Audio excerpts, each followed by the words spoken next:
chers, bienvenue à l'instant by ici, Fatou, comment vous allez? J'espère que vous allez bien, j'espère que vous profitez du week-end, long week-end, c'est trop doux. Le mois de mai, franchement, c'est le meilleur mois. C'est le mois des salariés, c'est le mois des gens qui travaillent. Ah, vraiment, les travailleurs, les salariés, là, c'est vraiment notre mois. Bon, je vous avoue un truc, je suis malade. Donc, si vous me voyez avec une boîte de karité, en train de me mettre du karité sur le lèvre, ne soyez pas choqués. Je suis malade. Non, mais j'ai attrapé un bouton de fièvre qui fait que j'ai du mal à parler. Mais vous savez, je tiens tellement à vous que je me suis dit non, je vais quand même le faire. Je vais quand même faire cette vidéo parce que c'est important. C'est important. On ne calcule pas la maladie. La maladie, c'est dans la tête. Donc, commençons. Le thème aujourd'hui, en réalité, c'est un thème à débat. Un thème à réflexion. Le thème, c'est « Mes parents sont la cause de mon échec.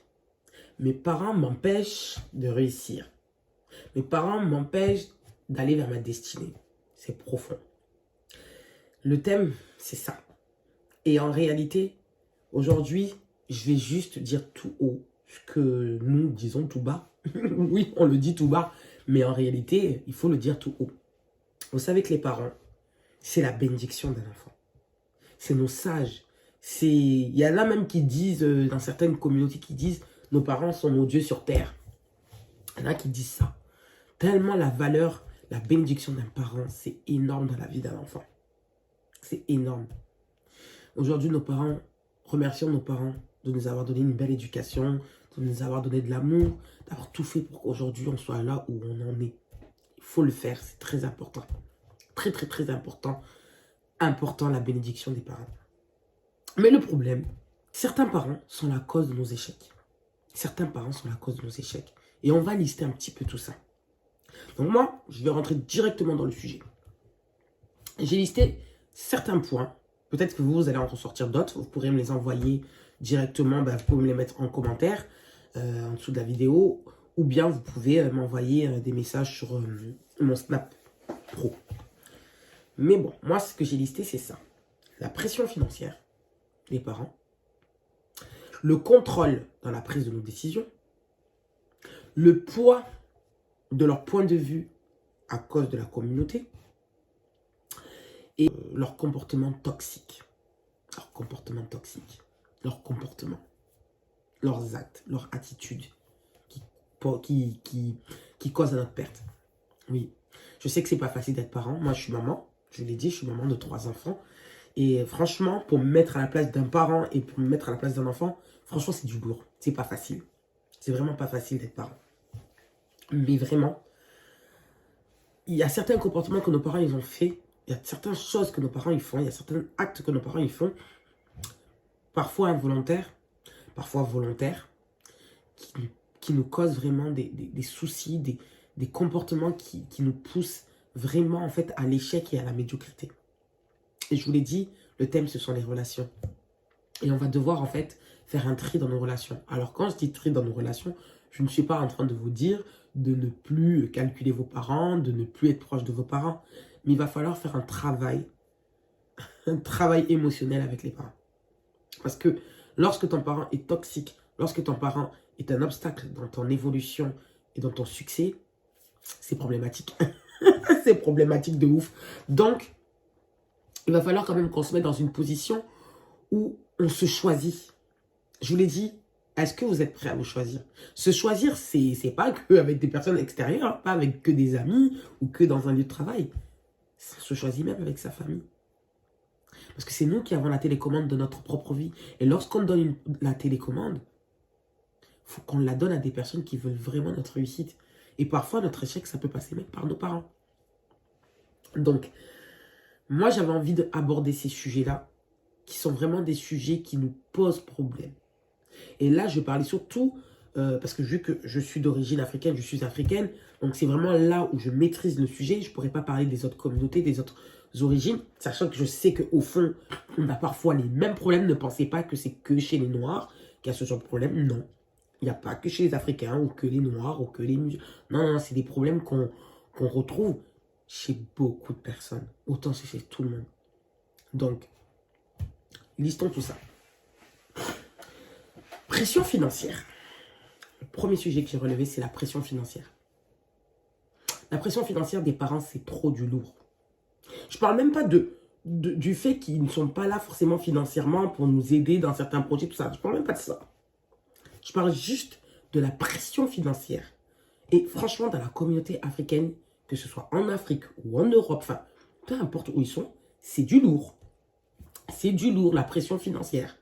Les parents, ils ont un poids, ils ont une façon de manipuler ou de imposer leur choix dans ta façon de gérer tes finances qui est incroyable. Incroyable, mais incroyable. Et parfois, je suis désolé, mais je vais aborder peut-être un sujet qui ne va pas forcément plaire à certaines personnes. Mais parfois, c'est même le parent qui pousse. Alors, attention, je fais attention à mes propos. Tout est une question de responsabilité. Tout est une question de choix. Tout acte qu'on a causé, c'est quand même un choix. Inconscient, influencé, mais ça reste quand même un choix. Ça reste quand même une décision qu'on a prise. Mais la vérité, il y a certains parents qui poussent très fortement leurs enfants à faire gader. Il y a trop de parents qui font ça, ils se rendent compte. Il y en a qui se rendent compte. Il y en a qui s'en foutent, il faut le dire. Et il y en a vraiment peut-être qui ne s'en rendent pas compte, mais ils poussent leurs enfants à faire de la D. Et pour avoir grandi dans une banlieue, pour avoir vu comment ça se passe dans certaines familles, dans certaines communautés, des fois, franchement, c'est du lourd. Les parents, ce qu'ils sont en train d'influencer leurs enfants, ils ne se rendent pas compte. Hein. Je ne dis pas que le parent va dire à l'enfant, va faire ça et tu me ramènes ça. Mais ils ne savent pas des fois il y a quoi dans la tête de leur enfant. Des fois, ils ne savent pas il y a quoi dans le compte de leurs enfants. Ils ne savent pas des fois leurs enfants comment ils gèrent, comment ils se battent. Et en fait, des fois, c'est la facilité. Ils vont choisir la facilité. Alors, c'est un grand mot de dire la facilité. C'est un grand mot de dire ça. Mais on va dire la façon la plus rapide pour eux. Moi, aujourd'hui, je vais vous donner un exemple. Il y a quelques années, c'est pas une amie à moi, mais c'était une connaissance. Une personne avec qui je m'entendais bien. On n'était pas amis, mais une bonne connaissance. Je l'ai vue une fois en train de michetonner quelqu'un. Et avec l'argent de ce michetonnage, elle l'a donné à sa mère pour que sa mère puisse aller dans un rêve. Un rêve, c'est une fête. Vous imaginez, est-ce que vous imaginez qu'une personne, une jeune femme, va faire ce qu'elle a à faire avec un homme, michetonner un homme, et cet argent-là, elle le donne à sa mère, soi-disant la bénédiction, pour que sa mère puisse aller dans une fête et dire, voilà, madame tant, madame tant. Et elle va donner ça au griot. Ça existe. Ça existe. Ne pensez pas que ça se passe qu'ailleurs. Ça existe. Même chez nous.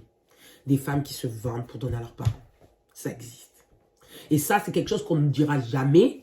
C'est quelque chose qui est tellement tabou. C'est quelque chose que même des fois, il y en a qui disent, ouais, c'est du mytho. C'est pas du mytho. Parce que quand tu vas michetonner quelqu'un, c'est une forme de prostitution. Voilà, ça, il faut qu'on se dise les choses. Il faut qu'on soit carré. C'est une forme de prostitution, le michetonnage.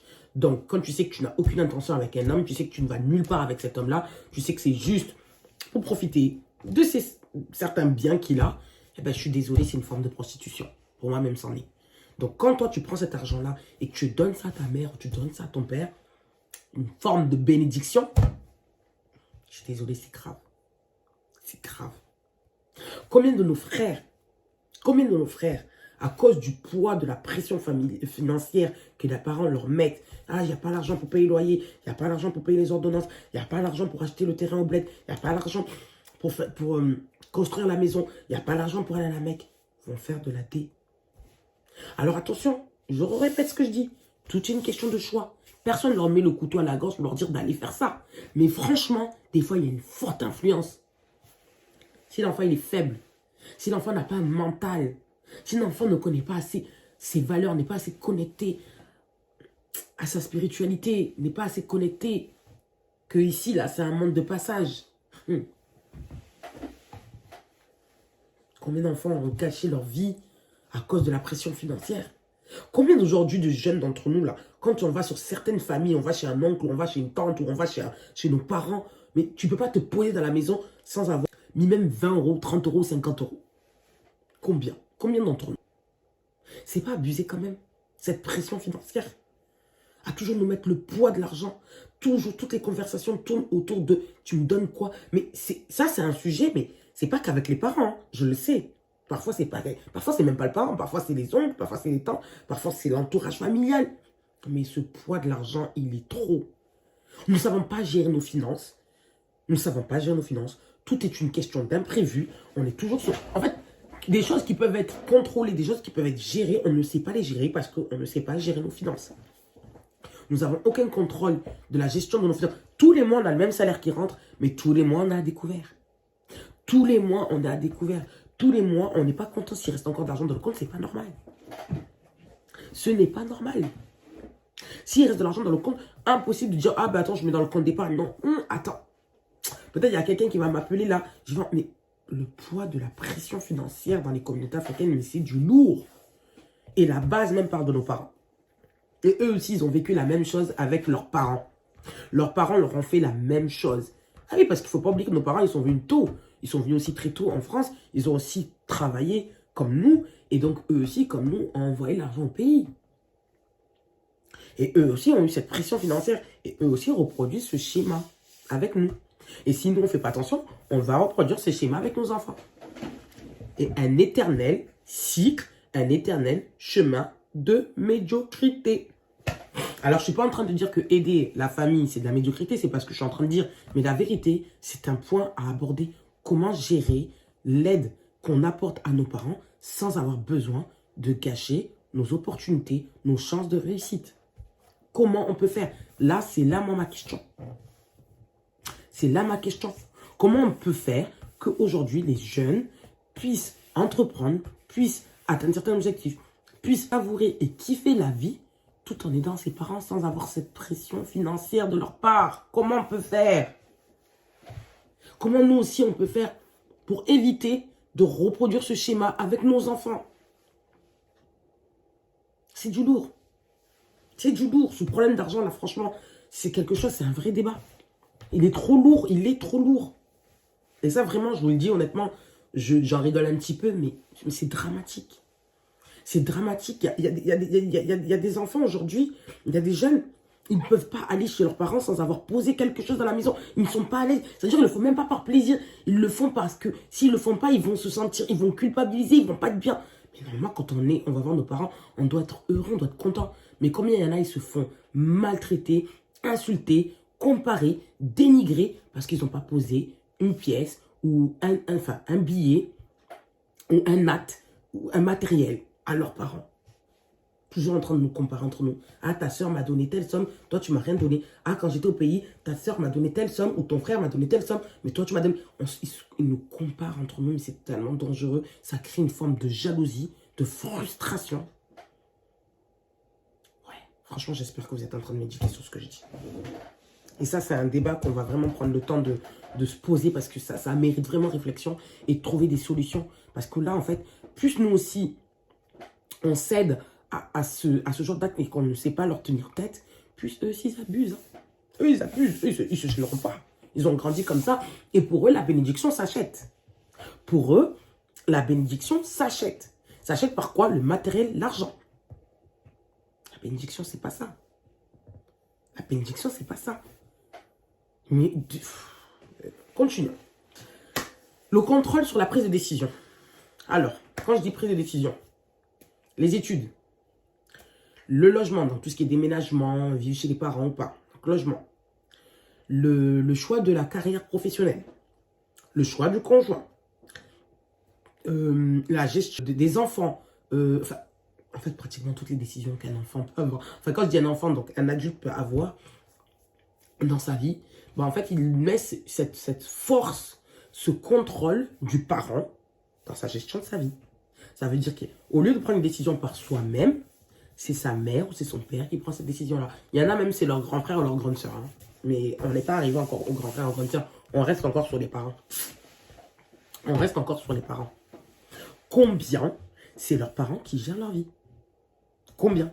Alors, pour déjà, vraiment, pour déjà revenir sur ce sujet-là, qui est le contrôle de la décision, vous savez, il y a un truc hein, pour arrêter ce genre de choses.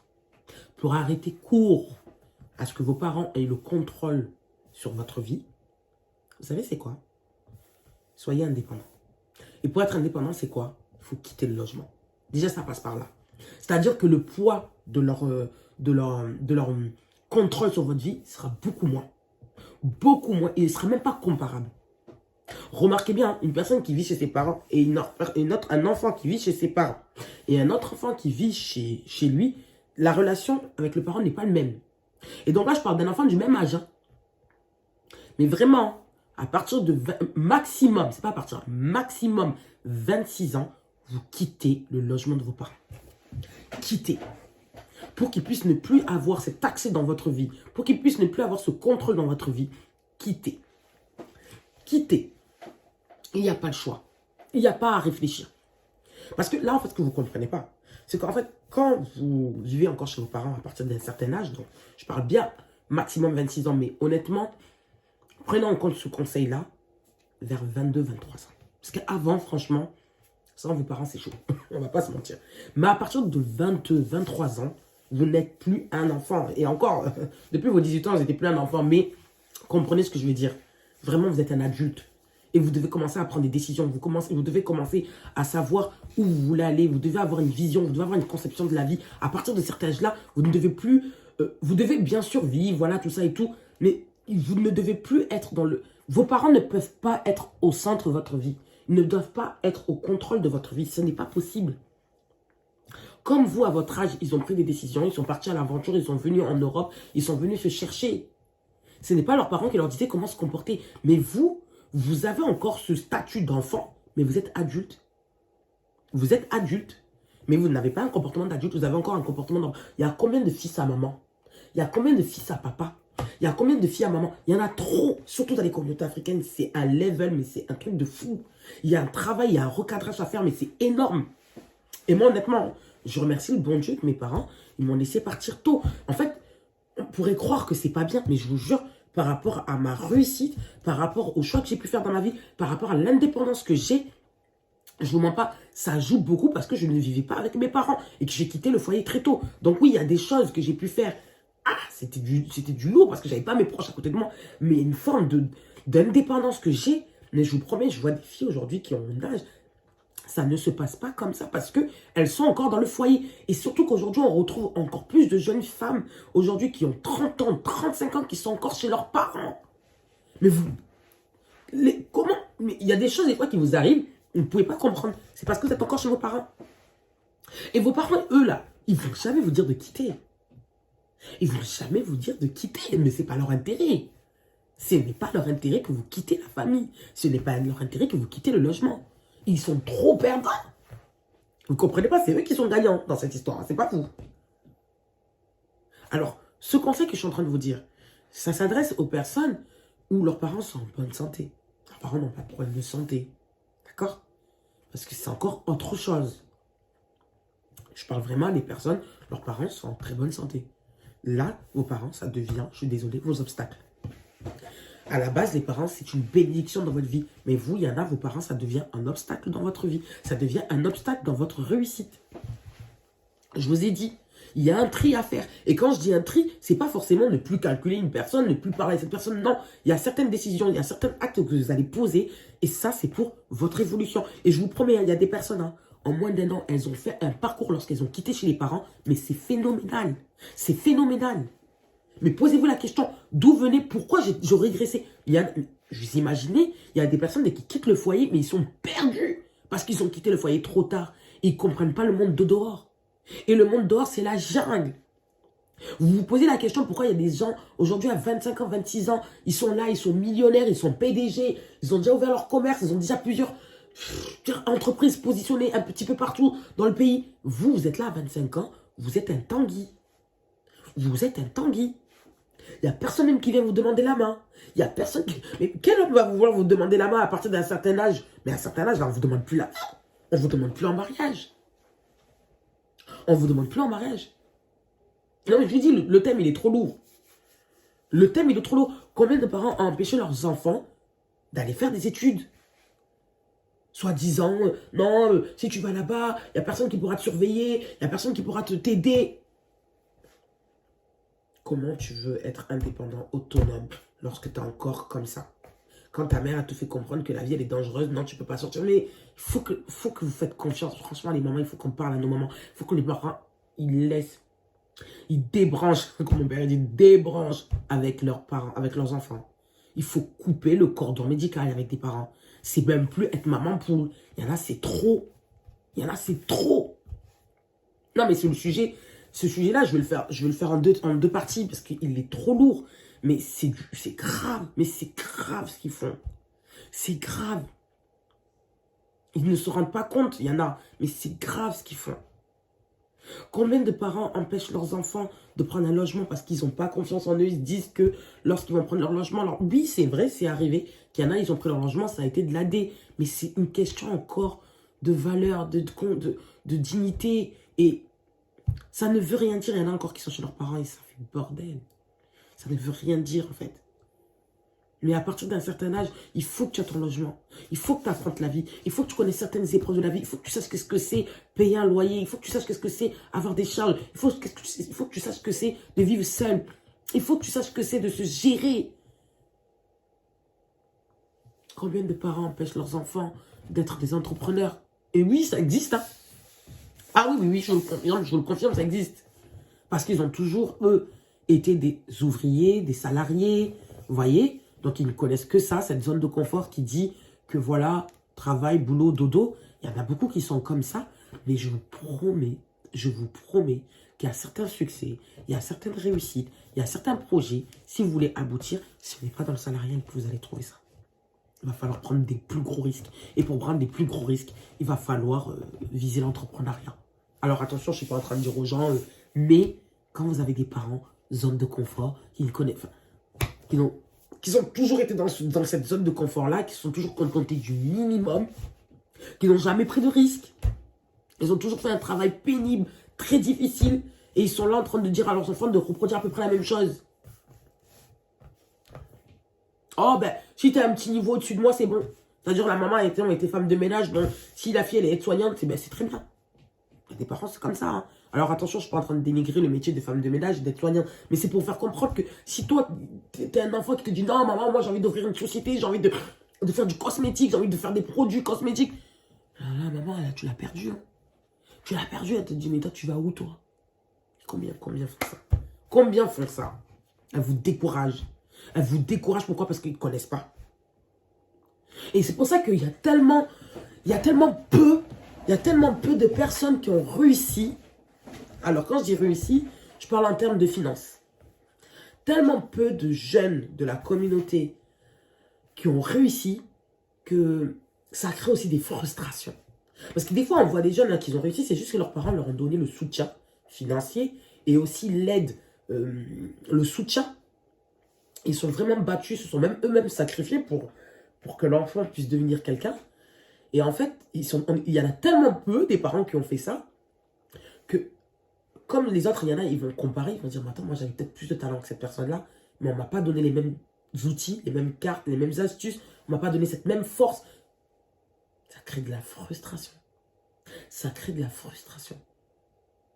Je ne suis pas en train de dénigrer un parent.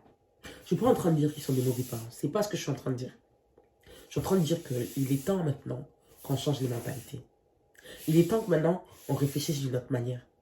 Il est temps qu'on vise maintenant le leadership, en fait. Il est temps qu'en fait, maintenant, on vise la réussite et l'excellence. Mais il va falloir faire un travail de fond dans notre propre famille. Parce que la réussite, on ne va pas se mentir, la réussite d'une personne, professionnelle, personnelle, peu importe, ça dépend de sa famille, de ses fréquentations et de son conjoint. Si dans ces trois-là, dans ces trois sphères, ça ne se passe pas bien, c'est compliqué de réussir professionnellement. Et qui dit professionnellement, qui dit finance. Et qui dit finance, qui dit projet, qui dit réussite. Oui, on se dit la vérité. C'est une chaîne de réussite, une chaîne de progression, c'est une chaîne où on avance. Et il est temps qu'on parle à nos parents, il est temps qu'on leur dise la vérité.